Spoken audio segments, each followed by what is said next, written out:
Saobraćajna nezgoda može da se dogodi svakome od nas, a u takvim situacijama najvažnije je ostati pribran. Znamo, to je mnogo lakše reći nego učiniti, jer smo tada uvek pod određenom dozom stresa. Ipak pokušajte da budete što ljubazniji prema drugom učesniku nezgode, bez obzira na to ko je kriv. Ukoliko ne možete da se dogovorite oko popune evropskog izveštaja o saobraćajnoj nezgodi i ako drugi učesnik insistira na policijskom uviđaju, nemojte svojevoljno napustiti lice mesta.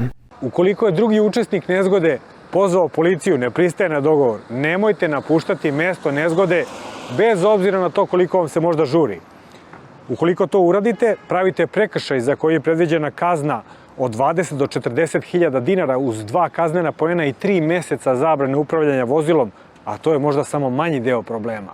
Veći deo može da nastane kada na red dođe naplata štete. Napuštanje mesta, izbegli ste alkotestiranje i poništili svoju polisu osiguranja, jer je to ona situacija kada osiguravajuće društvo ima pravo da vam naplati regres. Svu materijalnu i nematerijalnu štetu koju isplati zbog štete koju ste napravili, kasnije će naplatiti od vas. Razmislite o tome dobro, štete na novijim automobilima mogu da budu izuzetno visoke.